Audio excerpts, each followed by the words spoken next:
ಗೆಳೆಯರೇ, ತಮಗೆಲ್ಲರಿಗೂ ನನ್ನ ಹೃತ್ಪೂರ್ವಕವಾದ ನಮಸ್ಕಾರ. ಇಂದಿನ ಈ ವಿಡಿಯೋದಲ್ಲಿ ಭೂಮಿ ಇದ್ದಕ್ಕಿದ್ದಂತೆ ತಿರುಗುವುದನ್ನು ನಿಲ್ಲಿಸಿದರೆ ಏನಾಗ್ತದೆ ಎಂಬ ಪ್ರಶ್ನೆಗೆ ವಿಜ್ಞಾನದ ಆಧಾರದ ಮೇಲೆ ಉತ್ತರವನ್ನು ತಿಳಿದುಕೊಳ್ಳೋಣ. ಮೊದಲಿಗೆ ಭೂಮಿ ಏಕೆ ತಿರುಗುತ್ತದೆ? ನಾವು ಪ್ರತಿದಿನ ಸೂರ್ಯೋದಯ ಮತ್ತು ಸೂರ್ಯಾಸ್ತವನ್ನು ನೋಡುತ್ತೇವೆ. ಆದರೆ ವಾಸ್ತವದಲ್ಲಿ ಸೂರ್ಯನು ನಮ್ಮ ಸುತ್ತ ತಿರುಗುವುದಿಲ್ಲ. ಭೂಮಿಯೇ ತನ್ನ ಅಕ್ಷದ ಮೇಲೆ ಸುಮಾರು 24 ಗಂಟೆಗಳಲ್ಲಿ ಒಂದು ಸುತ್ತು ತಿರುಗುತ್ತದೆ. ಈ ನಿರಂತರ ತಿರುಗುವಿಕೆಯಿಂದಲೇ ನಮಗೆ ಹಗಲು ರಾತ್ರಿ ಉಂಟಾಗುತ್ತದೆ. ಆದರೆ ಈ ತಿರುಗುವಿಕೆಯ ವೇಗ ಎಷ್ಟು ಗೊತ್ತಾ?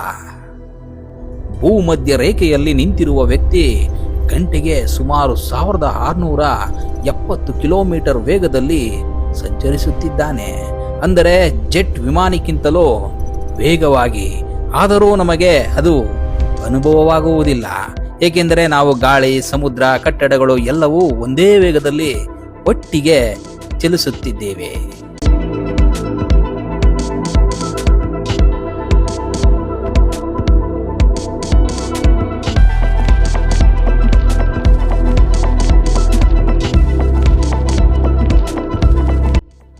ಸ್ನೇಹಿತರೆ, ಈಗ ಅತ್ಯಂತ ಭಯಾನಕ ಪ್ರಶ್ನೆಗೆ ಬರೋಣ.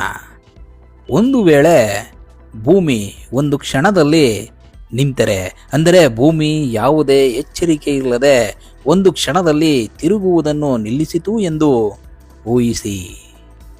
ಭೂಮಿ ಮಾತ್ರ ನಿಲ್ಲುತ್ತದೆ ಸ್ನೇಹಿತರೆ, ಆದರೆ ಅದರ ಮೇಲಿರುವ ಗಾಳಿ, ಸಮುದ್ರ, ಕಟ್ಟಡಗಳು, ಮರಗಳು, ವಾಹನಗಳು ಮತ್ತು ಮನುಷ್ಯರು ತಮ್ಮ ಹಿಂದಿನ ವೇಗದಲ್ಲೇ ಮುಂದಕ್ಕೆ ಚಲಿಸುತ್ತಿರುತ್ತಾರೆ.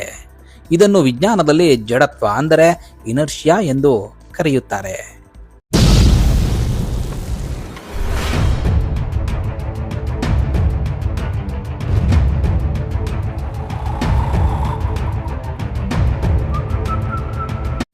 ಇದನ್ನು ಅರ್ಥ ಮಾಡಿಕೊಳ್ಳಲು ಕಾರಿನ ಉದಾಹರಣೆಯನ್ನು ತೆಗೆದುಕೊಳ್ಳಬಹುದು. ಸ್ನೇಹಿತರೆ, ಒಂದು ಕಾರು ಗಂಟೆಗೆ 100 ಕಿಲೋಮೀಟರ್ ವೇಗದಲ್ಲಿ ಹೋಗುತ್ತಿದೆ ಎಂದು ಊಹಿಸಿ. ಹಠಾತ್ತನೆ ಬ್ರೇಕ್ ಹಾಕಿದರೆ ಏನಾಗ್ತದೆ? ನಿಮ್ಮ ದೇಹ ಮುಂದೆ ಎಸೆಯಲ್ಪಡುತ್ತದೆ ಅಲ್ಲವೇ? ಆದ್ದರಿಂದಲೇ ಸೀಟ್ ಬೆಲ್ಟ್ ಅಗತ್ಯ. ಇದೇ ನಿಯಮ ಭೂಮಿಗೂ ಸಹ ಅನ್ವಯಿಸುತ್ತದೆ. ಆದರೆ ಇಲ್ಲಿ ವೇಗ ಕೇವಲ 100 ಕಿಲೋಮೀಟರ್ ಅಲ್ಲ, ಸುಮಾರು 1670 ಕಿಲೋಮೀಟರ್ ಪ್ರತಿ ಗಂಟೆಗೆ. ಆ ವೇಗದಲ್ಲಿ ಮನುಷ್ಯರು, ಮನೆಗಳು, ಮರಗಳು, ವಾಹನಗಳು ಎಲ್ಲವೂ ಪೂರ್ವ ದಿಕ್ಕಿಗೆ ಎಸೆಯಲ್ಪಡುತ್ತವೆ.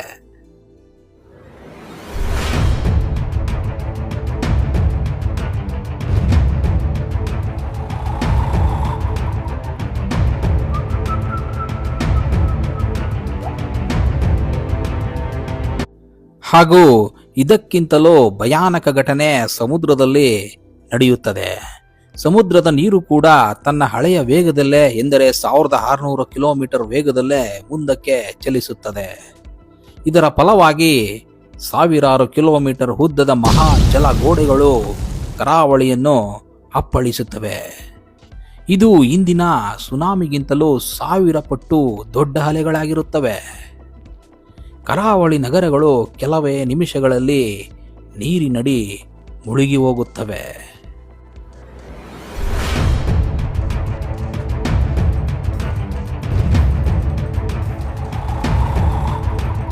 ಇನ್ನು ಭೂಮಿಯ ಕಥೆಯನ್ನು ನೋಡುವುದಾದರೆ, ಭೂಮಿಯ ತಿರುಗುವಿಕೆಯಿಂದ ಭೂಮಧ್ಯ ರೇಖೆಯ ಭಾಗ ಸ್ವಲ್ಪ ಉಬ್ಬಿಕೊಂಡಿದೆ.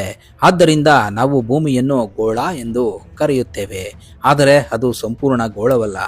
ತಿರುಗುವಿಕೆ ನಿಂತರೆ ಈ ಉಬ್ಬು ಮಾಯವಾಗುತ್ತದೆ. ಭೂಮಿ ನಿಧಾನವಾಗಿ ಇನ್ನಷ್ಟು ಗೋಳಾಕಾರವಾಗಲು ಆರಂಭಿಸುತ್ತದೆ. ಇದರಿಂದ ಸಮುದ್ರದ ನೀರು ಭೂಮಧ್ಯ ರೇಖೆಯಿಂದ ಧ್ರುವಗಳ ಕಡೆ ಹರಿಯಲು ಆರಂಭಿಸುತ್ತದೆ. ಹೊಸ ಭೂಪಟ ಸೃಷ್ಟಿಯಾಗುತ್ತದೆ. ಈ ಬದಲಾವಣೆಯಿಂದ ಜಗತ್ತಿನ ನಕ್ಷೆಯೇ ಬದಲಾಗುತ್ತದೆ. ಇಂದು ಜನಸಂದಣಿ ಇರುವ ಅನೇಕ ಕರಾವಳಿ ಪ್ರದೇಶಗಳು ಸಂಪೂರ್ಣ ಮುಳುಗಿ ಹೋಗುತ್ತದೆ. ಕೆಲವು ಹೊಸ ಭೂಭಾಗಗಳು ಹೊರಬರುತ್ತವೆ. ಭೂಮಧ್ಯ ರೇಖೆಯ ಭಾಗದಲ್ಲಿ ನೀರು ಕಡಿಮೆಯಾಗಿ ದೊಡ್ಡ ಮರುಭೂಮಿಗಳು ನಿರ್ಮಾಣವಾಗುತ್ತದೆ. ಧ್ರುವಗಳ ಪ್ರದೇಶಗಳು ಹೊಸ ಸಮುದ್ರಗಳಾಗಿ ಮಾರ್ಪಾಡಾಗುತ್ತದೆ. ಸ್ನೇಹಿತರೆ, ಇದರಿಂದ ಹಗಲು ರಾತ್ರಿ ಎಂಬ ವ್ಯವಸ್ಥೆಯೇ ಕೊನೆಗೊಳ್ಳುತ್ತದೆ. ಸೂರ್ಯಾಸ್ತ ಸೂರ್ಯೋದಯ ನಿಂತು ಹೋಗುತ್ತದೆ. ಒಂದು ಭಾಗ ಸದಾ ಸೂರ್ಯನತ್ತ ಮುಖ ಮಾಡಿರುತ್ತದೆ. ಅಲ್ಲಿ ನಿರಂತರ ಹಗಲು. ತಾಪಮಾನ 100 ಡಿಗ್ರಿ ಸೆಲ್ಸಿಯಸ್ಗಿಂತಲೂ ಹೆಚ್ಚಾಗಬಹುದು. ಇನ್ನೊಂದು ಭಾಗ ಶಾಶ್ವತ ಕತ್ತಲಿನಲ್ಲಿ ಮುಳುಗುತ್ತದೆ. ಅಲ್ಲಿ ತಾಪಮಾನ -100 ಡಿಗ್ರಿಗಿಂತಲೂ ಕೆಳಗೆ ಇಳಿಯಬಹುದು. ಜೀವನಕ್ಕೆ ಅನುಕೂಲವಾದ ಪ್ರದೇಶಗಳು ಬಹಳ ಕಡಿಮೆಯಾಗುತ್ತವೆ.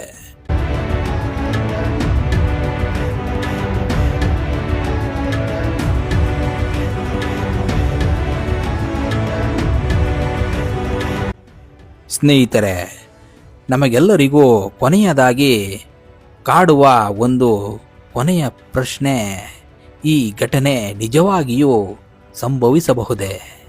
ಅದಕ್ಕೆ ಉತ್ತರ ಇಲ್ಲ. ವಿಜ್ಞಾನಿಗಳ ಪ್ರಕಾರ ಭೂಮಿ ಒಂದು ಕ್ಷಣದಲ್ಲಿ ತಿರುಗುವುದನ್ನು ನಿಲ್ಲಿಸುವುದು ಬಹುತೇಕ ಅಸಾಧ್ಯ.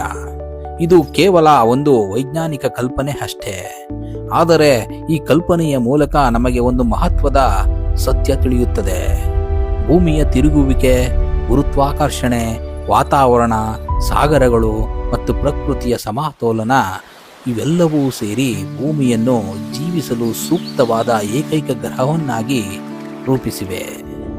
ನಾವು ಪ್ರತಿದಿನ ಕಾಣುವ ಸೂರ್ಯೋದಯ, ಸೂರ್ಯಾಸ್ತ, ಗಾಳಿ, ಮಳೆ, ಋತುಗಳು ಮತ್ತು ಸಮುದ್ರಗಳ ಶಾಂತ ಅಲೆಗಳು ಇವೆಲ್ಲವೂ ಭೂಮಿಯ ನಿರಂತರ ತಿರುಗುವಿಕೆಯ ಕೊಡುಗೆ. ಭೂಮಿ ಒಂದು ಕ್ಷಣ ನಿಂತರೂ ನಮಗೆ ತಿಳಿದಿರುವ ಜಗತ್ತು ಸಂಪೂರ್ಣ ಬದಲಾಗಬಹುದು. ಅದೃಷ್ಟವಶಾತ್ ಪ್ರಕೃತಿಯ ಈ ಅದ್ಭುತ ವ್ಯವಸ್ಥೆ ಕೋಟ್ಯಾಂತರ ವರ್ಷಗಳಿಂದ ನಿರಂತರವಾಗಿ ಕಾರ್ಯನಿರ್ವಹಿಸುತ್ತಿದೆ.